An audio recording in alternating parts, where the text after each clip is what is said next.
અમદાવાદ ખાતે ઘટેલી ગોઝારી પ્લેન દુર્ઘટનામાં મૂળ હાલોલના રૂપલ પીનલ પટેલનું મોત નિપજતા હાલોલ શહેરમાં શોકની લાગણી છવાઈ છે। હાલોલની વૈશાલી સોસાયટીમાં રહેતા વિષ્ણુભાઈ પટેલ હાલોલ ખાતે ટ્રાન્સપોર્ટનો વ્યવસાય કરતા હતા। સંતાનમાં એક પુત્ર પવન અને મોટી પુત્રી રૂપલ પરિવાર સાથે રહેતા હતા। 15 વર્ષ પહેલા વિષ્ણુભાઈનું અવસાન થતાં પરિવાર નડિયાદ ખાતે સ્થાયી થયો હતો, જેમાં પુત્રી રૂપલના લગ્ન આણંદ જિલ્લાના ઓડ ગામે પીનલ પટેલ સાથે થયા હતા। લગ્ન બાદ પીનલ અને રૂપલ લંડન સ્થાયી થયા હતા અને રૂપલે 2 જોડિયા પુત્રો સહિત 3 પુત્રોને જન્મ આપ્યો હતો।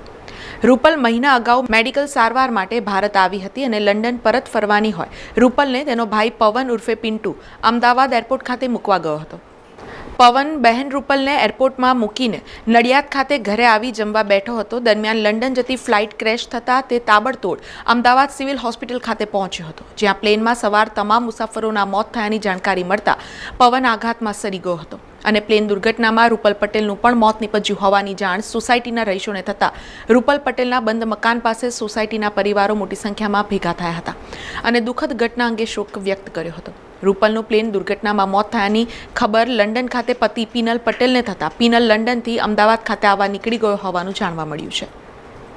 આ છોકરી લગભગ 35 વર્ષથી અમારી સોસાયટીમાં રહે છે। એના પપ્પાનું નામ વિષ્ણુભાઈ પટેલ છે, એની મમ્મીનું નામ કુંદનબેન પટેલ છે ને અમારી સોસાયટીમાં અમારી સાથે નાનપણથી મોટા થયા હતા બધા, અને એનું મેરેજ થયા પછી એ લંડન ગઈ હતી ને આ જે દુર્ઘટના થઈ છે ને અમારી સોસાયટીના દરેક સભ્યો ખૂબ જ દુઃખદતા અનુભવી રહ્યા છે ને એમને પરિવારને એમને છોકરીની આત્માને શાંતિ મળે એવી અમે બધા પ્રાર્થના કરીએ છીએ।